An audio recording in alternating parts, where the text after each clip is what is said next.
আসসালামু আলাইকুম প্রিয় শিক্ষার্থীবৃন্দ, আশা করি তোমরা সবাই ভালো আছো।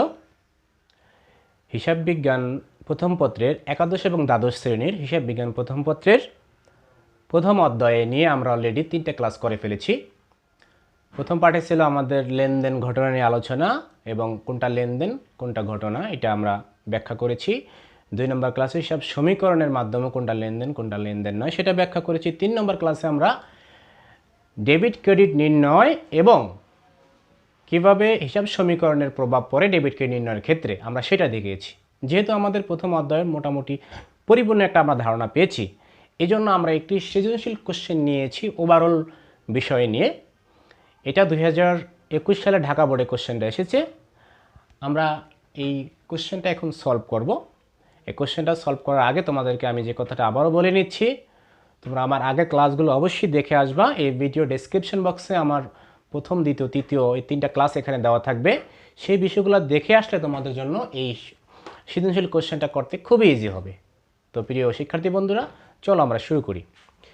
এখানে 2020 সালের জানুয়ারি মাসের 1 তারিখের কিছু ঘটনা দেওয়া আছে, এরপরে হচ্ছে 8 তারিখে, এরপরে হলো 15 তারিখে, 25 তারিখে, 30 তারিখে। এই 5 তারিখের 5টা ঘটনা বা লেনদেন দেওয়া আছে। ক নম্বরে বলেছে সৃজনশীল কোশ্চেনের প্রারম্ভিক মূলধন নির্ণয় করো। অর্থাৎ 1 তারিখে যে ঘটনা ঘটেছে, যে লেনদেনটা হয়েছে, সেখান থেকে আমাদেরকে প্রারম্ভিক মূলধন নির্ণয় করতে হবে। তো প্রারম্ভিক মূলধন নির্ণয় করার ক্ষেত্রে আমরা ক নম্বরটা করতেছি। এরকম একটি ঘর করে নেবা।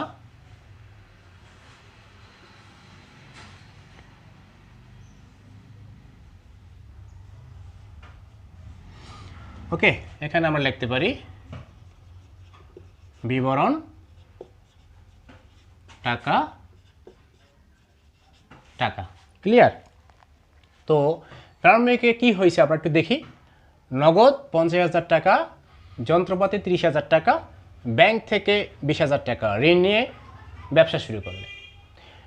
একটা অঙ্ক করার ক্ষেত্রে তুমি সবসময় এই মালিক মনে করো ভাই কোম্পানির, মানে তুমি নগদে 50,000 টাকা নিলা, যন্ত্রপাতি নিলা কয় হাজার টাকা, 30,000 টাকা, ব্যাংক হতে ঋণ নিলা 20,000 টাকা। তো তুমি নগদে কয় টাকা পেলা দেখো তো। নগদ ছিল তোমার হাতে কত? 50। খেয়াল করো, ব্যাংক থেকে যেই টাকাটা নিছো সেটা তো নগদ, তো সেটা তো নগদে এখানে যোগ হবে। তো নগদ হলো তোমার কত? 70,000 টাকা। মানে তোমার নগদ 50, ব্যাংক থেকে যেটা ঋণ নিয়েছো সেটা তোমার হাতে এখন আছে নগদ টাকা 70,000 টাকা। তোমার যন্ত্রপাতি আছে কত? যন্ত্রপাতি আছে হলো তোমার 30,000 টাকা। তাহলে কত হলো? 1 লাখ টাকা। সরি, 70 আর 30 1 লাখ। দেখো, ব্যাংক থেকে যে টাকাটা তুমি ঋণ নিয়েছো সেটা তোমাকে দিতে হবে না? অবশ্যই দিতে হবে। সেটা তোমার হচ্ছে লায়াবিলিটি, মানে দায়।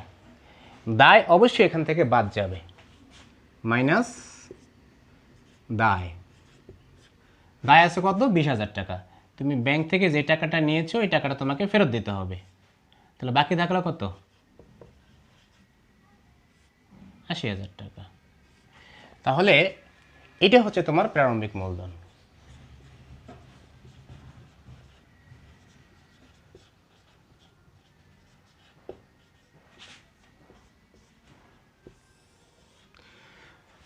তো প্রিয় শিক্ষার্থীরা, আশা করি ক নম্বর জিনিসটা বুঝেছো। এবং এখন আমরা খ নম্বর 8, 15, 25, 30 তারিখের লেনদেনটা জাবেদাভুক্ত করতে বলছে, আমরা সেটা এখন জাবেদাভুক্ত করব।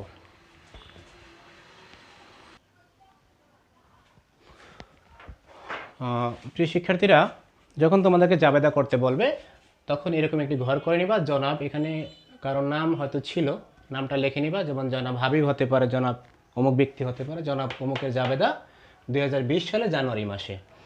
এই ঘরটা হবে তারিখের, এটা হবে হিসাব শিরোনাম এবং ব্যাখ্যা। খতিয়ান পৃষ্ঠা, খপ্রি মানে হচ্ছে খতিয়ান পৃষ্ঠা। ডেবিট নোট, ক্রেডিট নোট, 1, 2, 3, 4, 5টা কলামে তোমরা এটাকে ভাগ করে নিবা।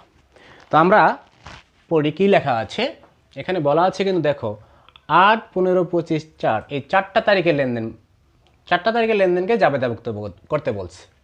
তা 8 নম্বর তারিখে বলছে একজন মক্কেলকে 25,000 টাকা সেবা প্রদান করে 15,000 টাকা পাওয়া গেল। মানে তুমি হচ্ছে কোম্পানির মালিক, আমি যেটা আগে বলেছি তুমি নিজেকে কোম্পানির মালিক হিসাবে ধরে নেবা। তুমি একজন মক্কেলকে সেবা দিয়েছো 25,000 টাকা, কিন্তু নগদে পাইছো কত? নগদে পেয়েছো হলো 15,000 টাকা। এটা হচ্ছে জানুয়ারির 8 তারিখে। খেয়াল করো, যেহেতু তুমি নগদ টাকা পেয়েছো, তো নগদ এক ধরনের সম্পদ, সম্পদ যদি বেড়ে যায় ডেবিট হবে। নগদান হিসাব ডেবিট। কয় হাজার টাকা পেয়েছো? নগদে 25,000 টাকা সেবা দিয়ে 15,000 টাকা পেয়েছো, তো এখানে হবে ডেবিটের ঘরে 15,000 টাকা। ঠিক আছে, 15,000 টাকা পেয়েছো, তাহলে তুমি কিন্তু আরও 10,000 টাকা তার থেকে পাবা। তাহলে যদি যেটা তুমি পাও সেটা হচ্ছে কি তোমার অ্যাসেট, সম্পদ, মানে দেনাদার। দেনাদারকে আমরা প্রাপ্য হিসাব নর্মালি বলে থাকি। 25,000 টাকার তুমি শ্রম দিয়েছো, তুমি পাইলা 15,000 টাকা, তার মানে আরও 10,000 টাকা তুমি পাবা। এটা হচ্ছে প্রাপ্য হিসাব। তাহলে প্রাপ্য হিসাব মানে দেনাদার হিসাব। দেনাদার এক ধরনের সম্পদ, তাহলে সম্পদ তোমার বাড়ছে, বাড়লে সম্পদ বাড়লে ডেবিট হয়। এটাকে আমরা প্রাপ্য হিসাব লিখতে পারি, দেনাদার হিসাবে লিখতে পারি। আমরা এখানে প্রাপ্যই লিখলাম। প্রাপ্য হিসাব কয় হাজার টাকা? 10,000 টাকার। আর সেবা হিসাব নামে এটা ক্রেডিট হয়ে যাবে, সেবা আয় হিসাব। তাহলে আয় যদি বেড়ে যায়, 25,000 টাকার আয় করেছো মানে রেভিনিউ, আমরা যে দেখিয়েছিলাম হিসাব সমীকরণে, আয় যদি বেড়ে যায় তখন সেটা ক্রেডিট হবে। ক্রেডিট হবে টোটাল এই 25,000 টাকা। আশা করি বুঝতে পেরেছো বিষয়টা। নগদে তুমি পেয়েছো 15,000 টাকা, আরও 10,000 টাকা তুমি পাবা, সেটা হচ্ছে প্রাপ্য হিসাব। টোটাল যে টাকাটা সেটা হচ্ছে সেবা আয় হিসাব, মানে সেবার মাধ্যমে তুমি এই টাকাটা আয় করেছো। তাহলে আয় মানে রেভিনিউ। তো আমি আগে বলছি যে গত ক্লাসটা তুমি দেখে নিবা, নেক্সট ক্লাস মানে পরবর্তী ক্লাসটা, আগের যে ক্লাসটা ছিল আমাদের পার্ট 3-তে অথবা পার্ট 2 এই বিষয় নিয়ে মোটামুটি আলোচনা আছে। 3 ক্লাসটা অবশ্যই তুমি দেখলে বুঝবা যে রেভিনিউ মানে আয়, আয় যদি বেড়ে যায় তখন ক্রেডিট হয়ে যাবে। এখানে আমরা ব্যাখ্যা এইভাবে লিখব যে নগদে এবং ধারে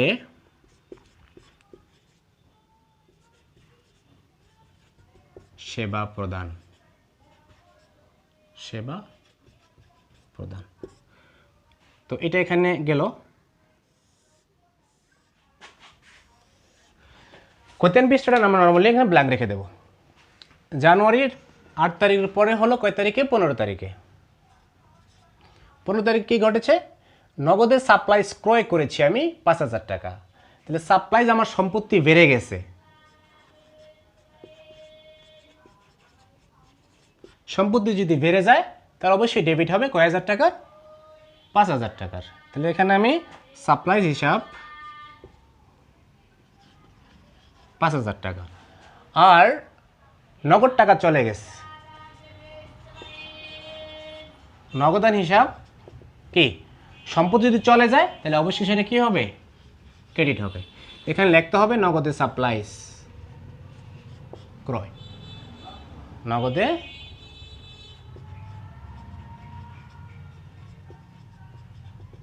সাপ্লাইজ করে ব্যাখ্যার ঘরে।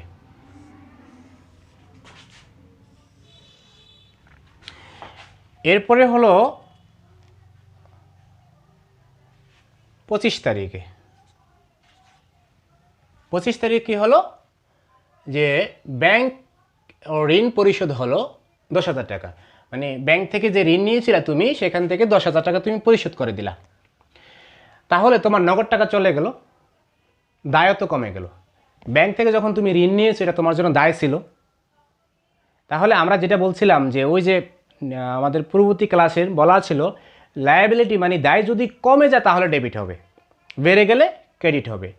লায়াবিলিটি এখানে কমছে না বাড়ছে? অবশ্যই কমছে, মানে দায় কমছে না বাড়ছে? যেহেতু ব্যাংকে তোমার কাছ থেকে টাকাটা পেতো, এই টাকাটা তুমি দিয়ে দিয়েছো, লায়াবিলিটি দায়টা কমে গেছে না? তো দায়টা কমে যাওয়ার কারণে এটা কি হবে? ডেবিট হবে। তো আমরা লিখতে পারি ব্যাংক ঋণ হিসাব, এটা এক ধরনের দায়। হ্যাঁ, ব্যাংক ঋণ হিসাব কয় হাজার টাকা দিয়েছো তুমি 25 তারিখে? 25 তারিখে ঋণ পরিশোধ করা হলো 10,000 টাকার, 10,000 টাকা। যেহেতু দায় কমে গেছে এটা ডেবিট হয়েছে, আর নগদ টাকা চলে গেছে, নগদান হিসাব ক্রেডিট 10,000 টাকা। সম্পদ নগদ এক ধরনের সম্পদ, এটা চলে গেছে, সম্পদ কমে গেলে ক্রেডিট। ব্যাখ্যাটা তুমি লিখে নিবা, জায়গা স্বল্পতার কারণে আমি লিখলাম না। ব্যাখ্যা লিখবা হচ্ছে নগদে দায় পরিশোধ, নগদে দায় পরিশোধ। তো এরপরে হলো 30 তারিখে, 30 তারিখে বলছে সাপ্লাইজ ব্যবহৃত হয়েছে 2,000 টাকা। সাপ্লাইজ তোমার এক ধরনের অ্যাসেট, এই সম্পদটা যখন ব্যবহৃত হয়েছে মানে খরচ হয়ে গেছে, তাহলে সাপ্লাইজ খরচ হিসাব হয়ে যাবে কি?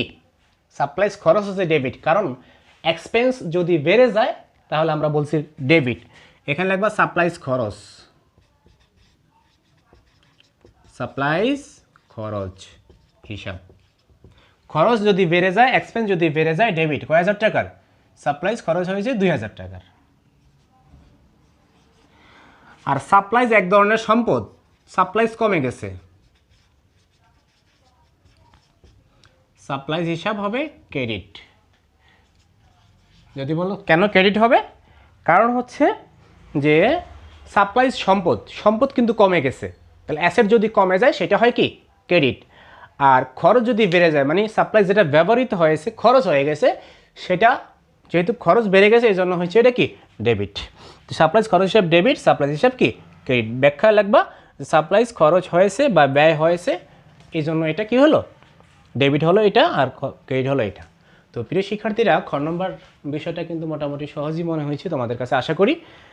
আমি আবারও বলি, তোমরা যদি এই জিনিসগুলো বুঝতে হয় অবশ্যই আমার পূর্ববর্তী ক্লাসগুলো তোমাদেরকে দেখে আসতে হবে, তাহলে এটা খুব সুন্দরভাবে তুমি বুঝতে পারবা, আরও সুন্দরভাবে, এবং দীর্ঘদিন তোমার মনে থাকবো।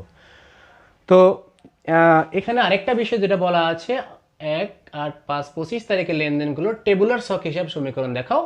এটা আমরা নেক্সট একটা ক্লাসে দেওয়ার চেষ্টা করব, কারণ হচ্ছে এই ক্লাসটা অনেক লম্বা হয়ে যাবে। যেহেতু সমীকরণটা মূলত আমাদের 2 নম্বর চ্যাপ্টারে আছে, তবু আমরা আরেকটা ক্লাসের মাধ্যমে এই গ নম্বর কোশ্চেন অংশটুকু মানে সমীকরণ হিসাবটা দেখাবো।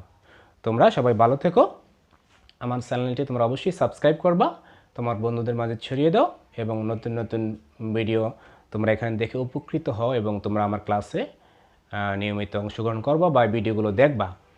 এই আশাবাদ ব্যক্ত করে আজকের মতো এখানে ক্লাস শেষ করছি। সবাই ভালো থেকো, আল্লাহ হাফেজ।